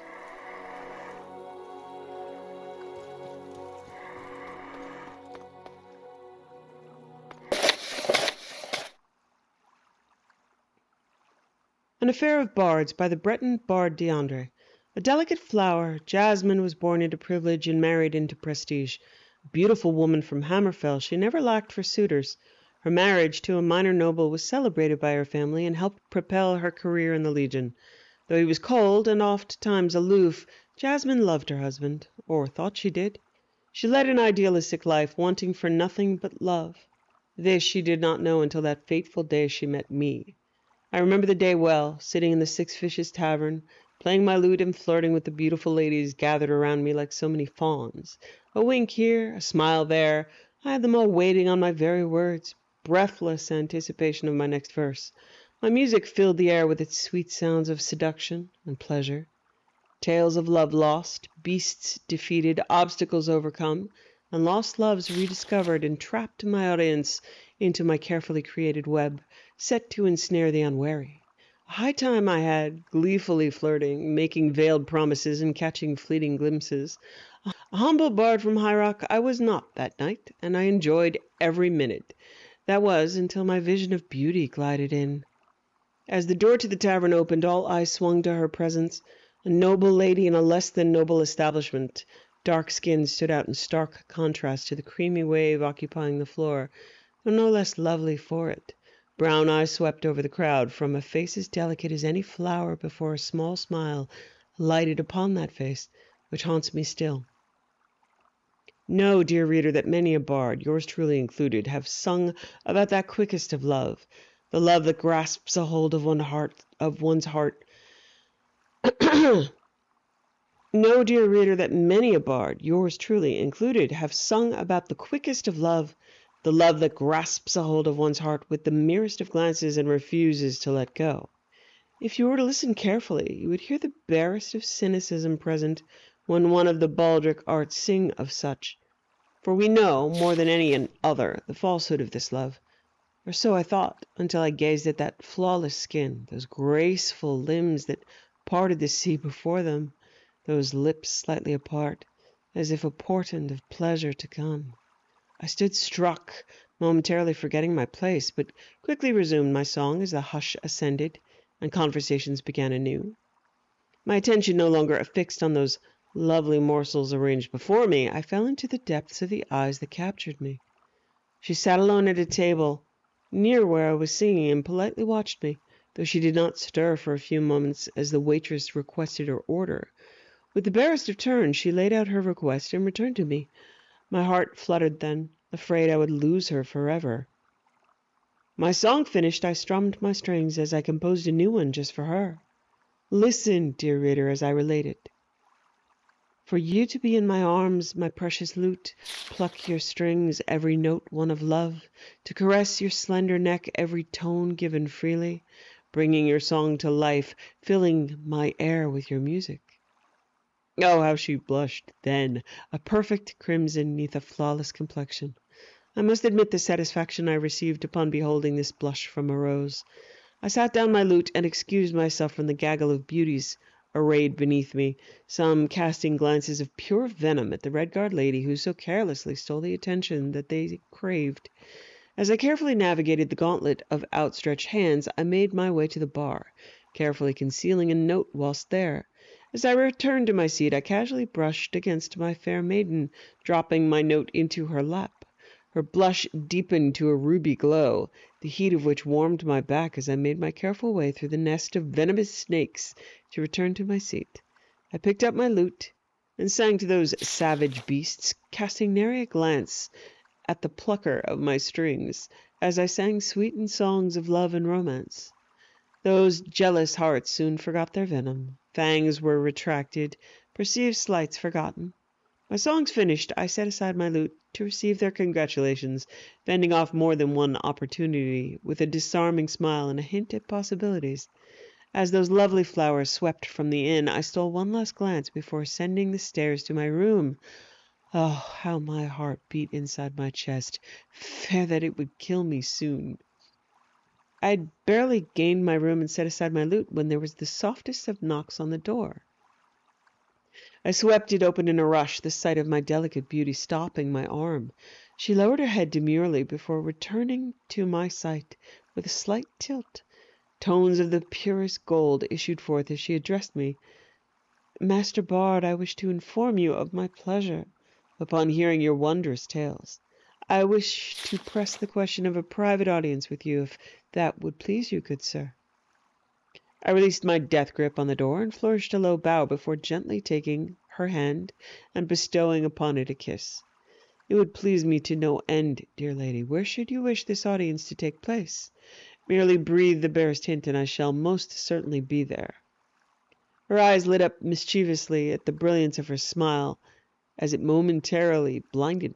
Her eyes lit up mischievously as the brilliance of her smile momentarily blinded me.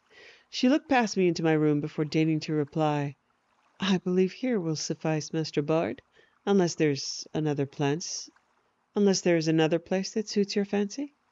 I smiled and stood aside, keeping a firm grip so that I might keep that electrifying contact. "Here is most suitable, dear lady. I am humbled by your presence." She smiled and swept into the room, the fragrance of her passing filling my senses. I quickly closed the door as she stood in the middle of the room, turning to take in the sights before returning to me. She smiled coyly and held out her hand to me. I quickly closed the distance between us and took her hand, giving it another gentle kiss before releasing it and enfolding her in my arms. Her head tilted toward me, lips slightly parted. I kissed her deeply, emotions long since forgotten resurfacing and crashing over me. We stood there, outside of time, drinking in each other's passions before I gathered her up in my arms and laid her on the bed. No words were spoken, nor even necessary, as we drank of each other until we were both filled. It was all that I could do to prevent being swept away. I kissed her sleepy cheek before laying down my head, exhausted beyond compare. Faint did I feel her quit my bed, a lingering presence in a kiss, her parting gifts to me. Sunlight streamed through the windows and bathed my face, bringing me once more into the world, away from that sweetest of dreams.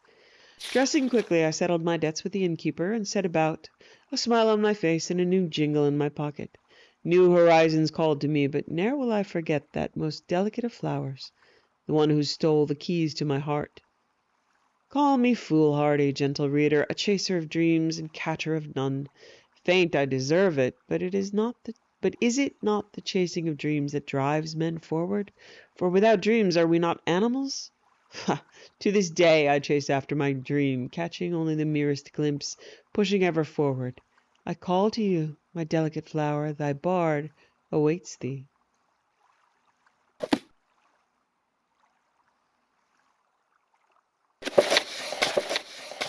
This is R.K. the Enemy.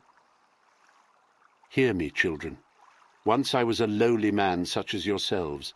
By my will I entered the ranks of the gods. By your unquestioning devotion you can share my glory. Most necromancers are fools and weaklings, fodder for the witch-hunters. But you, my servants, you are among the chosen. In the days to come, few will dare to stand against your might. But one obstacle remains. His name is R.K. He was also a man who entered the ranks of the gods. The similarities between his mortal life and my own astonish even me. It is only proper that we should be enemies. R.K.'s blessing prevents the souls of men, beastmen, and elves from being used without consent. R.K.'s law prevents those buried with the proper rituals from being raised to serve my children's will. As you know, my children, R.K.'s blessing is flexible to those with daring, but R.K.'s law is unwavering. To the scholars, humiliate the priests of R.K. Reveal the primitive burial customs to be mere superstition. Befriend kings with honeyed words and bind them to your will. Look to my children in Cyrodiil for guidance. To the priests, use your servants sparingly. Let none be seen by the living. Let the memories of the undead waste away from the people. Send missionaries to the unbound dead, to the vampires and the liches. Let all the nations of dead carry my banner and my banner alone. To the hidden, wait, as always, in the darkness, for soon we shall strike. The temples of R.K. will be torn stone from stone. The blood of his priests will sate our thirst. Their bones will rise as our servants. The name R.K. will be struck from the records. Only I shall hold sway over life and death. Only one name shall be whispered in fear. The name of your lord and master, K.W.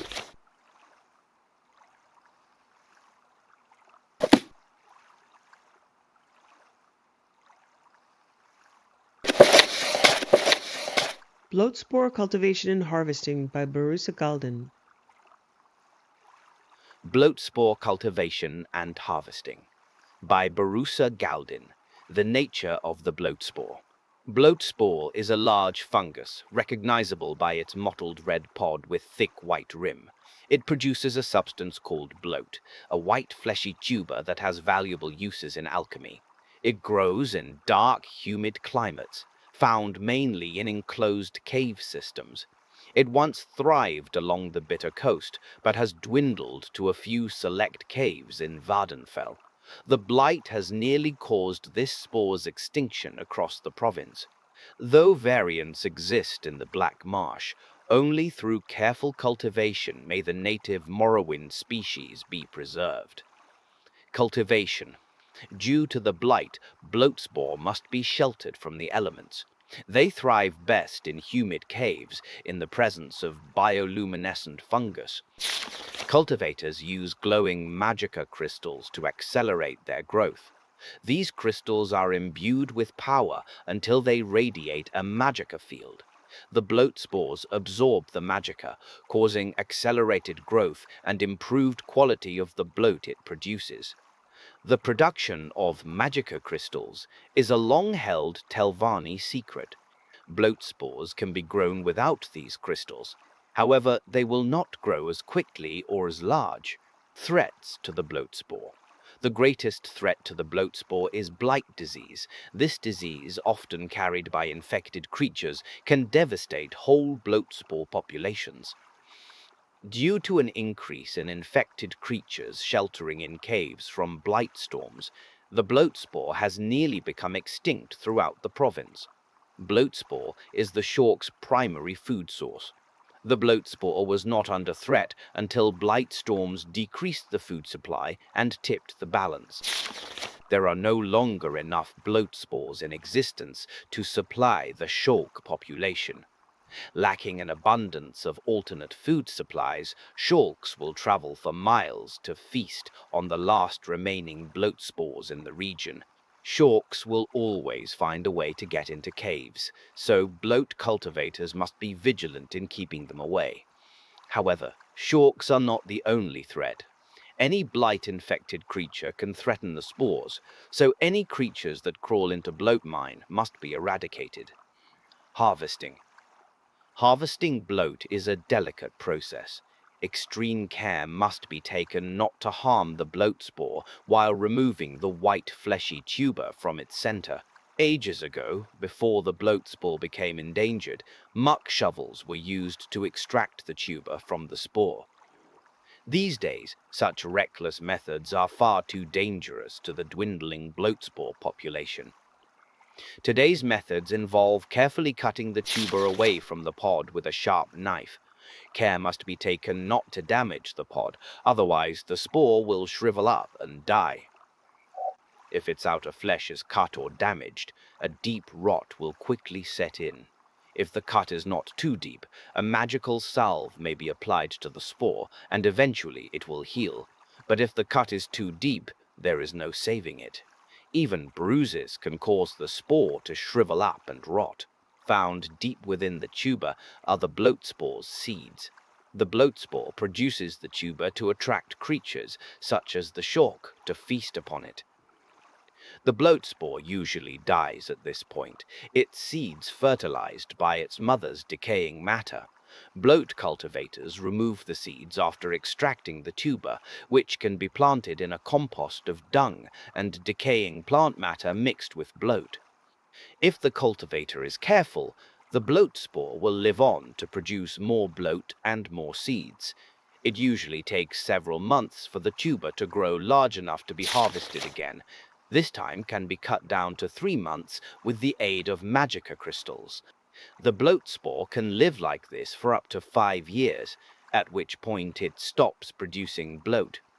The spore stops producing seeds in under 2 years if they are removed with each harvesting.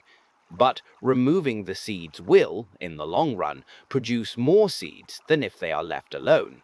After 5 years, the bloat spore will be nothing more than a toughened husk, which is broken down into compost to feed future generations of the spore. The future of the bloat spore. With careful cultivation and harvesting, the endangered bloat spore can be saved from extinction. Bloat spore seeds can remain dormant for hundreds of years. The spore, under the care of cultivators, produces far more seeds than can be sustained, which are collected and stored for future use. Research is currently being done to cultivate a hardy breed of the bloat spore. Current attempts have not yet been successful, but this line of research shows much promise. Perhaps a future breed may thrive across these blight-ridden lands.